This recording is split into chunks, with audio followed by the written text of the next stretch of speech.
frost clings to stone as if the night itself has teeth.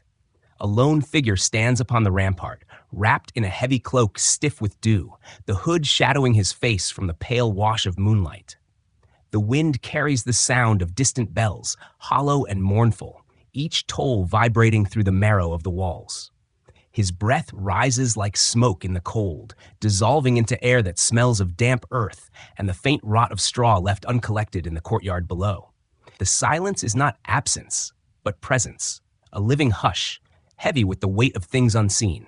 He adjusts the iron ring at his belt, keys clattering softly, their echo swallowed by the stones. They are not mere tools of entry. They are the weight of responsibility, doors to both prison and sanctuary. The watcher runs a thumb over their rust-pitted edges, the cold biting through the leather of his glove. These keys bind him to his oath, one spoken long ago beneath the wavering light of chapel candles, where the Latin words blurred into a blur of incense smoke and fear. He had sworn not only to guard walls of mortar, but to stand between his people and the shadows that stalked their dreams. The night is never empty. It breathes with whispers of superstition, with the creak of timbers that seem to groan beneath invisible weight. Every sound is a message. The scraping of claws from a rat in the granary recalls tales of changelings, infants stolen in the dark, replaced with husks that never thrived. He remembers the rituals of his childhood, the breaking of eggshells to ward away demons, the scattering of salt to blind the unseen. These were not customs of amusement. They were desperate measures born of generations who believed the devil did not wait in distant hell, but prowled the very air, waiting for a crack in the human heart. His pulse quickens at the low rustle of wings. A crow launches from the battlement, black feathers flashing in the moonlight before vanishing into shadow. He does not trust birds at night. They are said to be messengers, carrying secrets from one realm to another. He grips the cold stone of the wall, knuckles whitening, feeling the damp grit press into his skin. The crow's cry echoes back, a sharp tear through the silence. Hoarse, and for a heartbeat, he believes he hears laughter carried upon the wind. Below, in the narrow streets, torches sputter as the watch changes. The men do not speak much. Words feel dangerous in the dark. Instead, they carry their silence like shields, letting only the scrape of iron boots and the metallic chime of chainmail announce their presence. Each sound is measured, steady, like the rhythm of a prayer. Somewhere in the distance, a hymn rises. A low chant from the monastery's chapel, where monks keep their own vigil against encroaching darkness. Their voices, thin and wavering, mingle with the hiss of candle wax melting onto stone. The watcher listens, heart thudding.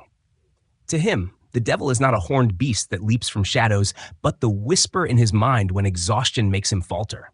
It is the temptation to leave the wall, to close his eyes, to let another carry the weight. He cannot.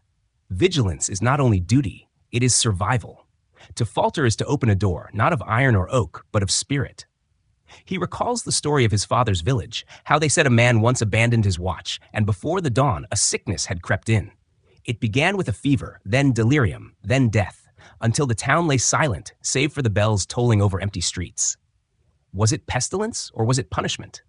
No one could answer, and so the tale became warning.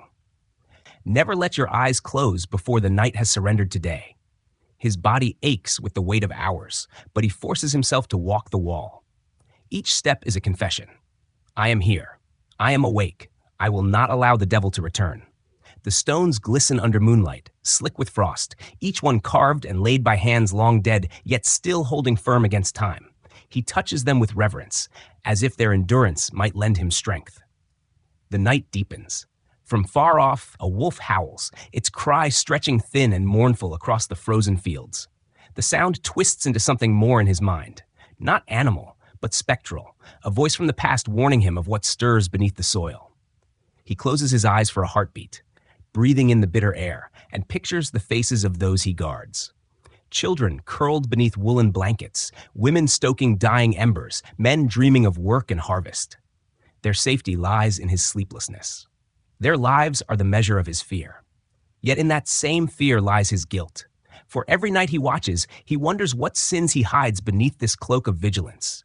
Is it only the devil outside the walls he must dread, or the shadows within his own heart?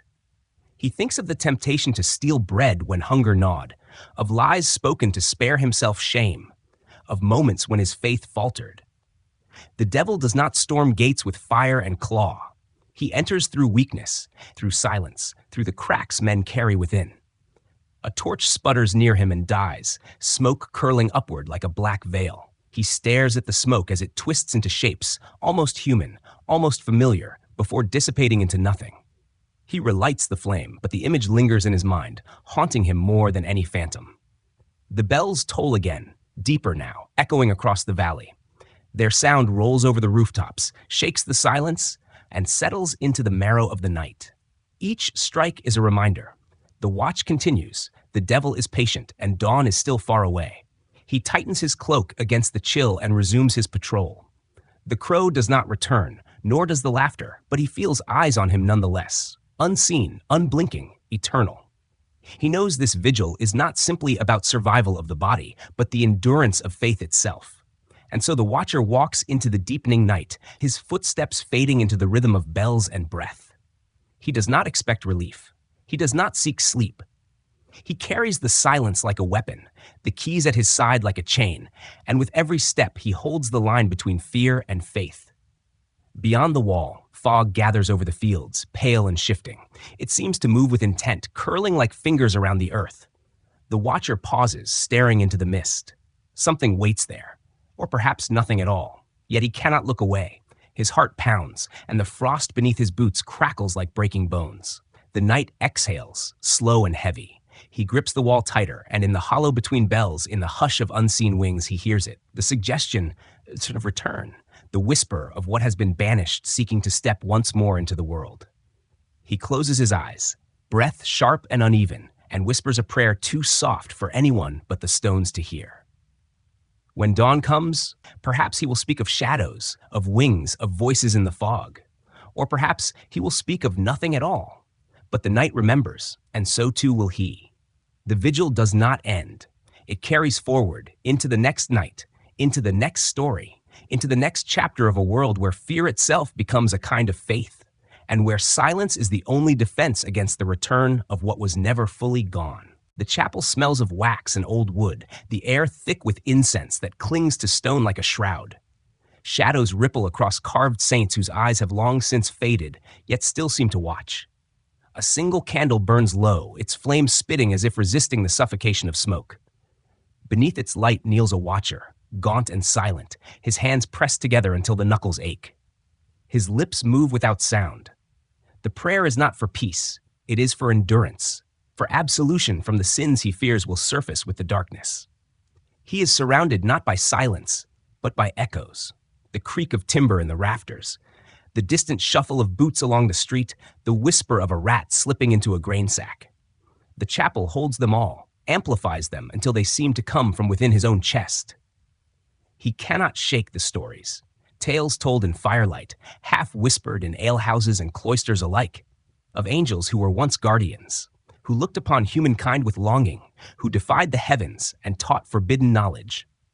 They gave fire and mirrors, metal and enchantments, and for their rebellion were cast down, condemned to watch from the shadows as the world they touched twisted under their influence. The watcher imagines them still, vast and ruined, roaming unseen between these walls, mocking the frailty of men who believe they can resist temptation. He feels their gaze upon him whenever exhaustion makes his knees tremble, whenever doubt slips like a crack beneath the door of his mind. He remembers his mother's warning that the devil does not always arrive with claws or horns, but often as a whisper in the ear, soft as a sigh, patient as time itself. He rises from the pew, the leather of his gloves creaking as he grips the wooden edge. The scent of wax is stronger here, mingled with the metallic tang of cold iron from the keys at his belt. He steps into the street. The stones glisten faintly under torchlight, slick with frost. Somewhere, a dog whines near a shuttered door. A loaf of bread lies abandoned in the dirt, its crust broken and damp. Small betrayals, small signs, he thinks. The devil does not march upon walls with armies. He slips into hunger, into lies told to children, into the silent despair that steals warmth from a hearth. A bell tolls in the distance, its tone low, sorrowful. The watcher's chest tightens with each reverberation. He steadies himself against the stone wall of a house, fingers brushing mortar worn by centuries of hands. He inhales the smell of ash from chimneys, the musk of damp wool cloaks, the faint copper trace of blood spilled earlier that day in the market brawl. All of it blends into a single taste upon his tongue. The taste of a city clinging to faith, fragile yet unyielding. He lifts his voice in a hushed chant, a line of Latin learned long ago, his breath steaming in the cold. The words hang in the night like fragile glass, each syllable sharp and deliberate.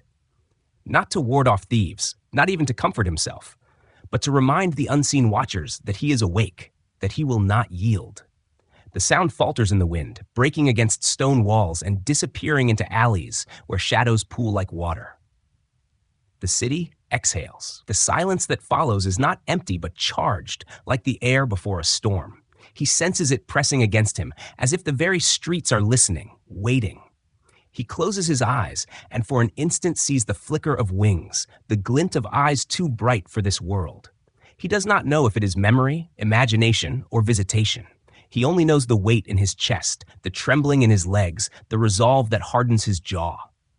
He steps forward into the narrow street, his shadow stretching long and thin across frozen cobblestones. Candle smoke still clings to his cloak, carrying the chapel's memory with him. The night presses in, thick and unyielding. Somewhere in its depths, he feels unseen eyes marking his passage, both divine and damned, both longing and loathing. And as he disappears into the labyrinth of streets, his vigil becomes less about guarding the city and more about guarding his own soul. Haunted by the thought that some knowledge, once spoken, once given, can never be undone. The bells will toll again, and with them the weight of 1,000 unspoken prayers. The night does not release him. It only whispers, the story is not yet finished. The silence will demand more. The shadows are not yet through. The door looms before him, heavy oak veined with cracks, its surface beaded with dew that glistens faintly in the torchlight. The iron hinges groan when touched by the night wind, as though the wood itself remembers every hand that has passed through, every sin and secret carried within.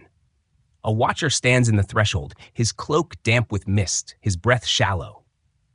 He feels the chill of the stone under his boots, and knows this is not merely a doorway of timber and iron, but a passage between worlds, between the safety of hearth and the dread of what lies beyond. Behind him, the hall lies hushed, its hearth embers faintly smoldering, the air thick with the scent of ash and rotting straw.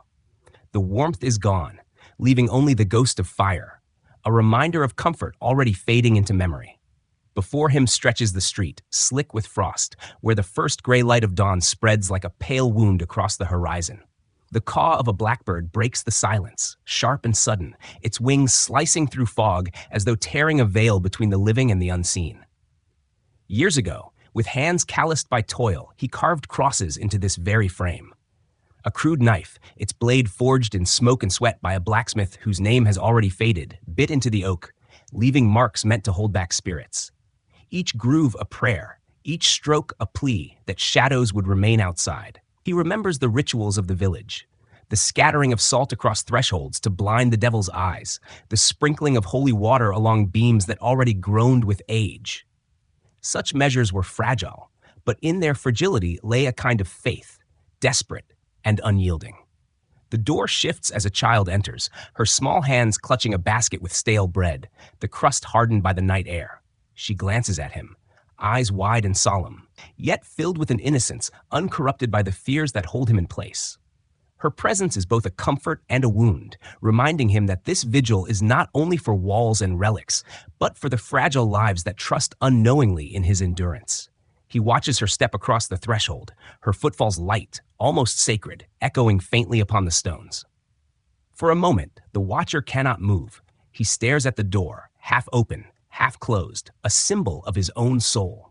The iron handle is cold under his palm, unyielding, and in its weight he feels the burden of both protection and betrayal. To close it is to keep the dark at bay, but it is also to seal himself in isolation, cut off from the dawn that lies just beyond. His heart pounds as if something waits there, something unseen, watching with hunger from the misted fields. The blackbird calls again, vanishing into the pale sky, its cry echoing in his mind as both warning and promise.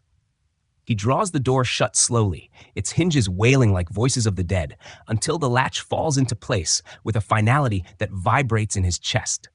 The sound is not only wood against iron, but a declaration, a vow to hold the line between faith and despair.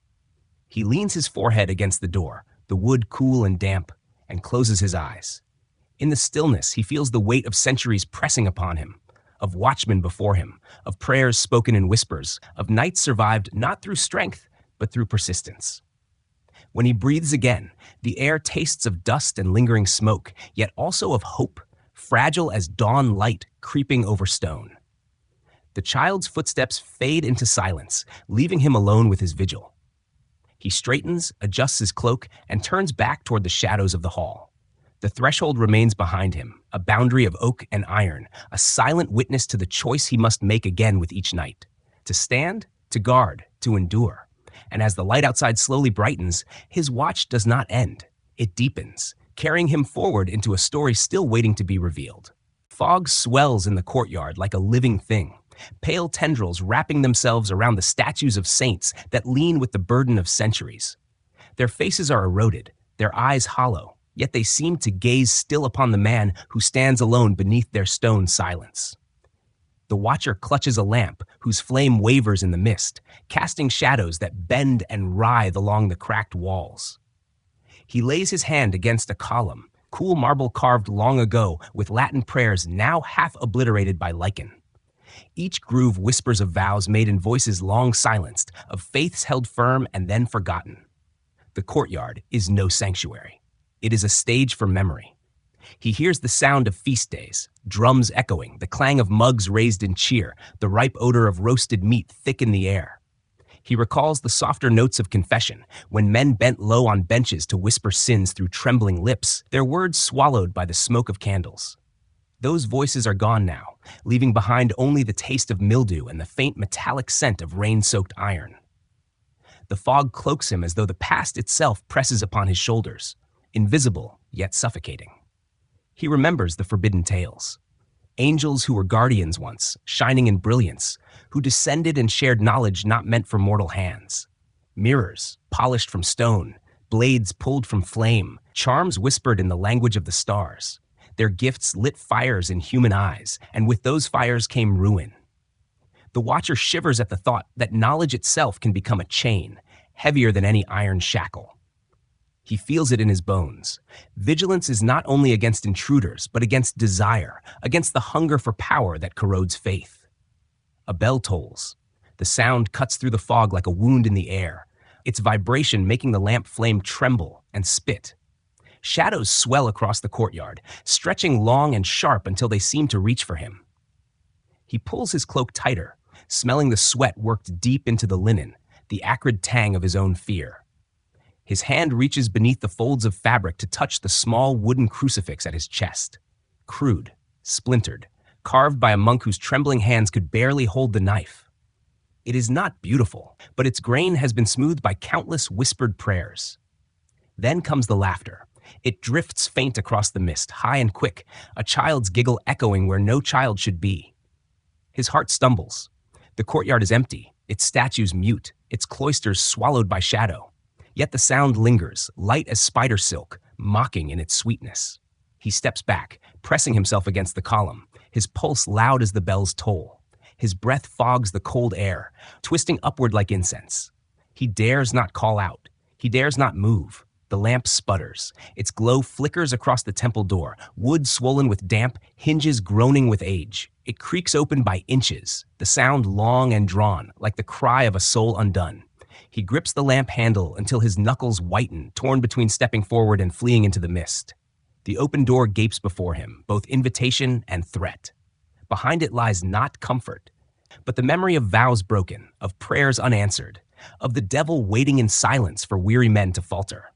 The mist thickens, wrapping his legs, curling about the flame until it dances violently. He breathes fast, chest tight, yet within his fear, there is also recognition. Vigilance is not only a duty laid upon him by lords or priests, it is confession, constant and unrelenting.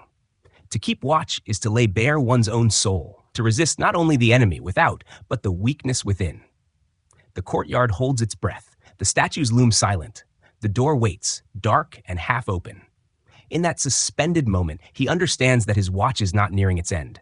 It has only just begun, and with it, the long reckoning of silence, guilt, and unseen eyes. The lamp flame steadies, small yet defiant, and he steps toward the shadows, knowing that each movement forward binds him deeper to the vigil that will never truly release him. Twilight bleeds across the sky in bruised purples and grays, the kind of light that makes stone towers seem taller, older, more haunted than they are. The bell tower rises above the town like a sentinel carved from the earth itself, its moss-soaked walls wet with evening mist. Inside, the watcher stands half hidden among ropes that sway gently in the draft, thick hemp strands smelling of sweat, resin, and the faint sourness of mildew. The ropes creak with each shift of air, like restless serpents whispering against one another. He lays a hand on the great bell, its bronze skin cool and damp, and feels the weight of centuries press through the metal into his bones. The chamber carries the memory of countless masses. The stone beneath his boots is slick with wine spilled during feast days, its sour tang still clinging to the air, mingled now with the smoke of half-burned candles below. He hears voices rising from the nave, a wavering chant in Latin, fractured yet persistent, pleading for mercy, for safety, for protection against forces that the eye cannot see, but the heart always feels. The words echo up the spiral stair like a warning, vibrating in the hollow ribs of the tower. The watcher has heard stories told by monks and masons alike, of angels who once guarded men, but in their desire to share forbidden knowledge fell from grace. They taught metallurgy, enchantment, divination, giving mortals gifts they could not bear without ruin. Giants were born of those unions, monstrous and unyielding, reminders of a world drowned in wrath. These tales cling to him now as he clutches the bell rope, as though each fiber holds echoes of ancient betrayals. He wonders whether vigilance itself is not just a burden, but a curse handed down by beings who failed in their own eternal watch. The air tastes of iron as the first toll shivers through the chamber. It is not rung for ceremony, but for warning, a deep vibration that thrums against his ribs and makes the flame of his lantern gutter. He listens as the sound spills into the town, rolling across rooftops, rattling shutters, sending dogs barking into the night. He imagines it reaching the woods beyond the fields, disturbing the mist where shadows move, reminding even unseen spirits that men still keep their watch. He ascends the spiral stair, boots scuffing against stone worn smooth by centuries of monks' bare feet, by pilgrims' trembling steps. Each footfall feels like the echo of prayers now silenced, their residue still clinging to the cold walls. At the top, the town stretches before him, chimneys smoking, faint torchlight flickering in windows, the distant cry of an infant rising from within the labyrinth of streets. All of it fragile, all of it placed within his hands, however unwilling. The bell looms above, vast and silent again, its tongue suspended like judgment frozen in time. He rests his palm upon its side, rough and pitted where rain has gnawed at the bronze, and feels an unspoken vow rise in his throat. He is not guarding merely stone and mortar. He is guarding against silence, against despair, against the return of what men have always feared but never truly seen. The vigil is not for thieves or soldiers, but for the invisible, the eternal. The twilight deepens, shadows lengthening into the tower. The ropes sway gently, whispering of burdens passed from hand to hand. Below, the chanting falters, then steadies once more. He closes his eyes, feeling the cold seep into his bones, the weight of centuries pressing down. In that darkness, the bell seems to breathe beneath his hand, as though ready to speak again, to cry out against the unseen tide. He does not know if dawn will bring relief or deeper dread. But for now, he stands in the hollow belly of the tower, bound by the ropes, tethered by faith and fear alike. His vigil becomes the bell's silence, his breath the town's heartbeat.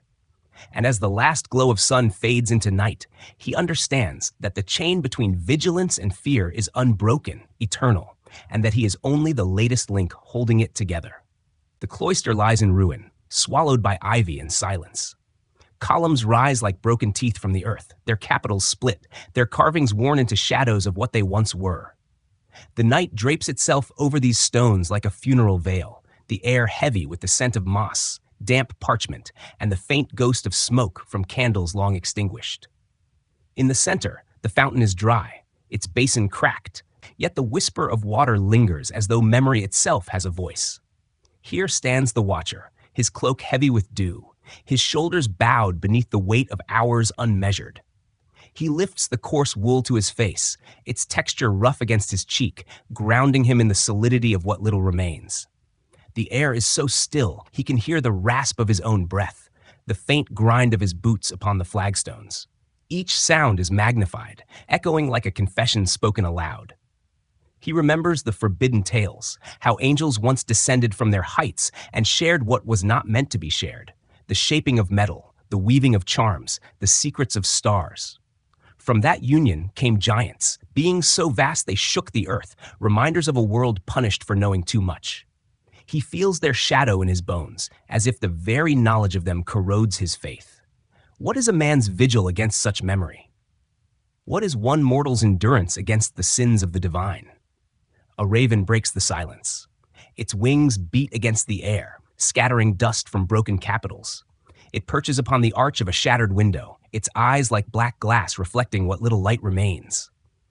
The watcher lifts his gaze, following its movement, and for a heartbeat he sees in the dark shapes of giants, colossal, indistinct, looming just beyond the edge of sight. He shudders, uncertain whether it is vision or imagination, yet the fear it plants in him is no less real. He draws the veil of his cloak tighter, fingers trembling as he presses them to his lips. He listens, straining for sound, but the silence returns, heavier now, pressing against his ears until it hums. In that silence he hears what words cannot hold. Exile, longing, the ache of knowledge that gnaws from within. He kneels upon the stone, forehead pressed to the cold surface, his body bending as though in prayer. The scent of lichen fills his nostrils, mingling with the memory of bread and wine once blessed upon these grounds, communion that now feels more like absence than salvation. No words escape him. The silence is his voice, a lament older than language. It seeps into the cracks of the cloister, into the wounds of the stone, into the marrow of the night itself. He rises slowly, leaving the imprint of his weight upon the moss, and steps through the archway into deeper darkness. Behind him, the cloister remains, a skeleton of faith, a monument to vigilance that is never answered. As he vanishes into the night, the ruins seem to breathe, their silence swelling like a tide. His footprints linger faintly upon the stone, but even these begin to fade. Only the raven remains, wings folding as it watches him go. In the hush that follows, the ruins remember him, as they have remembered all who kept watch and all who faltered. And in that remembrance, the vigil continues, unbroken by his leaving, unbroken by time itself. The chapel is broken, its roof half collapsed, its frescoes darkened by soot and centuries of mildew. Yet one candle burns, a trembling flame that seems almost ashamed of its own light. Its glow licks across the walls, revealing painted saints with faces eaten away, eyes gouged into hollow sockets that stare without comfort. The air tastes of damp stone and melted wax, thick with the musk of rot and the faint tang of iron, where rain drips through cracks in the roof and runs in thin rivulets down the altar. A watcher kneels in the front pew, his hands clasped around nothing, his shoulders bowed beneath the weight of silence. His cloak is riddled with moth holes, yet he clings to it for warmth, breathing in the scent of wool and dust as though it were the last remnant of home.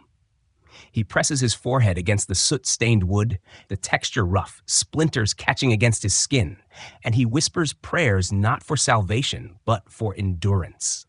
The Latin syllables stumble from his lips, as weary as the voice that shapes them, each word dissolving into the chill before it can reach the rafters.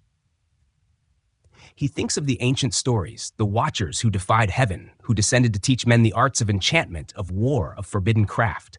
They lit fires in human hands, and with those fires came ruin, punishment, giants that broke the earth and blood that drowned fields.